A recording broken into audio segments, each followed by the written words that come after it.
जो औरत अपने घर में अपने शौहर के लिए बन सवर कर नहीं रहती है, मगरिब की अजान के बाद अच्छा कपड़ा नहीं पहनती है, ज़ेबो ज़ीनत अख्तियार नहीं करती है, मेकअप अच्छा नहीं करती है, अपने जिस्म पर खुशबू नहीं लगाती है, अच्छे कपड़े नहीं पहनती है, अपने शौहर के लिए बन सवर कर तैयार नहीं होती है, अगर ऐसा नहीं करती है तो उस औरत को यह कहने का और इस शिकायत का कोई अधिकार नहीं है, कोई हक नहीं है कि वो 12 बजे आता और 1 बजे आता है। क्या करेगा कि तुम्हारे पसीने की बदबू सूंघेगा?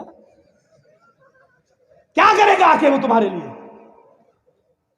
मगरिब के बाद तुम्हारे घर में बैठ के क्या करेगा? तुम्हारी लंतरानी सुनेगा वो? हाँ, तुम्हें शिकायत का पूरा हक है। जब मगरिब के बाद मुंह हाथ धुलकर मेकअप करके लिपस्टिक लगा के क्रीम पाउडर लगा के नहीं, चुपड़ के अच्छे कपड़े पहनकर तुम रेडी रहो और अपने शौहर को 10 बार फोन करो, कहाँ हो, जल्दी आओ ना, मैं सो जाऊंगी फिर आओगे। 10 बार फोन करो, बुलाओ, फिर तुम्हें शिकायत का हक है कि मेरा शौहर मेरे पास नहीं आता है।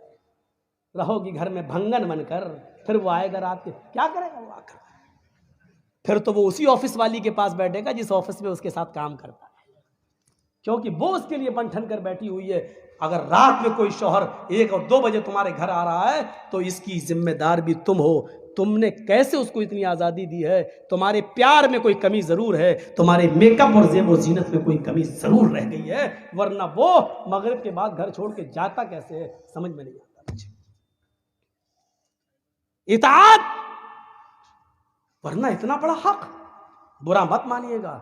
अल्लाह के नबी सल्लल्लाहु अलैहि वसल्लम ने औरत को इतना हुक्म दिया है कि शौहर की इताअत इतना करेगी कि अगर शौहर अपनी बीवी को अपनी किसी खास ज़रूरत के तहत बुला रहा है, दिन भर ऑफिस में काम करके थका हुआ आया है, उसने शादी इसलिए की है ताकि उसको सुकून हासिल हो ले, तस्कुनू इलैहा, तुम्हारी बीवियां तुम्हारी सुकून का जरिया हैं। जब बीवी से सुकून ही न मिले तो कहाँ जाए वो?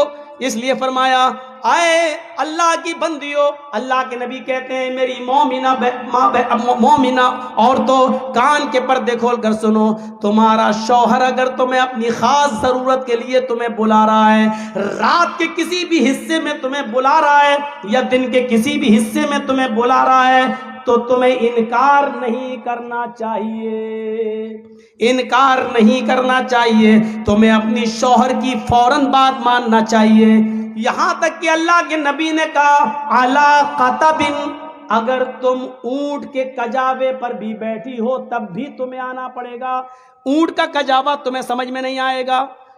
अरब की औरतें जब डिलीवरी का वक्त करीब होता था, उनके बच्चे की पैदाइश का वक्त जब करीब होता था और बच्चा जन्ने का वक्त जब करीब होता था, तो वो दर्द से बचने के लिए ऊंट के कजावे पर बैठ जाती थी, और ऐसा बैठने का मकसद ये था कि बच्चा आसानी के साथ पैदा हो जाए और उनको दर्द ना हो। अल्लाह के नबी ने फरमाया, मेरी माँ बहनों, शौहर का इतना ख्याल रखा अल्लाह के नबी ने, उसको गलत रास्ते पे न जाने दिया जाए, इस पर तुम्हें इतना ख्याल रखना पड़ेगा। फरमाया कि अगर तुम ऊँटनी पर बैठी हो, तुम्हें डिलीवरी का वक्त करीब हो, तुम्हारे बच्चे की पैदाइश का वक्त करीब हो, तुम्हारी डिलीवरी वक्त करीब क्यों ना हो, अगर ऐसे मौके पर भी वो तुम्हें बुला रहा है तो तुम्हें अपने शौहर के पास उस हाल में भी जाना पड़ेगा। हालांकि ये एक मकसद है बताने का, यानी इतना बड़ा मकाम है, लेकिन इतना बड़ा जालिम कोई शौहर नहीं होगा जो अपनी बीवी को इस हाल में बुलाएगा कि बच्चा पैदा होने वाला और हम इसको इस हाल। इतना जालिम नहीं होता कोई मर्द, इतना जालिम नहीं होता है। लेकिन एक मर्द की अहमियत बताई है कि देखो वो दिन भर थका मारा आया है, वो बाहर उसने हजारों किस्म की लड़कियों को देखा है, उसका दिल बहक भी सकता है, फिसल भी सकता है, इसलिए उसको सबसे ज्यादा घर आने के बाद तुम्हारे सुकून की जरूरत है। सुनो मेरी, अल्लाह के नबी ने फरमाया, सुनो अल्लाह की बंदियो, तुम्हारा शौहर अगर तुम्हें इस हाल में बुलाता है कि तुम चूल्हे पर बैठी हो, रोटी पका रही हो, तब भी तुम्हें सब कुछ छोड़ के आना पड़ेगा। रोटी जलती है तो जल जाए, हांडी में गोश्त पकता है, जलता तो जल जाए, जल्दी से गैस चूल्हा बंद करो और अपने शौहर के पास जाओ, फौरन तुम्हें उसका हुक्म मानना पड़ेगा। हालांकि इतना बड़ा जालिम भी कोई नहीं होगा जो ये कहेगा कि रोटी छोड़ के आ, इतना बड़ा जालिम भी कोई नहीं होगा।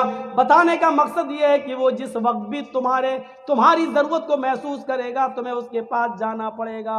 और मर्दों को भी हुक्म है कि वो अपनी बीवी को नाजायज़ तरीके से नहीं सताएं, उसके बुखार का ख्याल रखें, उसके दर्द का ख्याल रखें, उसकी नींद का भी ख्याल रखें, क्योंकि सुबह तुम्हें तो उठना नहीं है। तुम्हारे बच्चों को तैयार करना उसकी जिम्मेदारी है, स्कूल भेजना उसकी जिम्मेदारी है, उनका ब्रेकफास्ट तैयार करना उनकी जिम्मेदारी है। इसलिए बेहतर ये एक टाइम फिक्स कर लो कि हमें फला फला दिन तुमसे मिलना है। चलिए, ये कोई जरूरी नहीं है, इसमें तो मियां बीवी के हुकूक में ये कोई चीज नहीं होती। जब दोनों का मूड हो जाए तो आदमी आगे बढ़ ही जाता है। इस शरीयत में इसकी कोई मुमानियत नहीं है। लोग कहते हैं दिन में नहीं करना चाहिए, लड़का अंधा पैदा होगा। ये तुम अपने बाप दादा की हदीसें अपने पास रखो और अपनी जेब में रखो।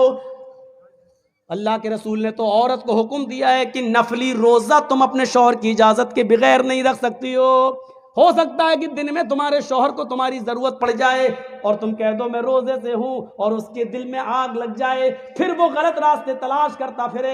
इसका मतलब ये हुआ कि दिन के भी किसी हिस्से में शौहर अपनी बीवी से हम बिस्तरी कर सकता है। कल ये ना हो चाहे कि होटलों में बैठ के मौलाना बड़ा बदतमीज था, कैसी कैसी बातें कर गया। ये दीन का एक हिस्सा थी, मैं बता रहा हूं। तो अताअत वाला अपने शौहर की इताअत करो। इसमें अब तो पर्चा जेब में रखना पड़ेगा टाइम। अब एक दो बातें और सुन लीजिए, बड़ी दिलचस्प बात है।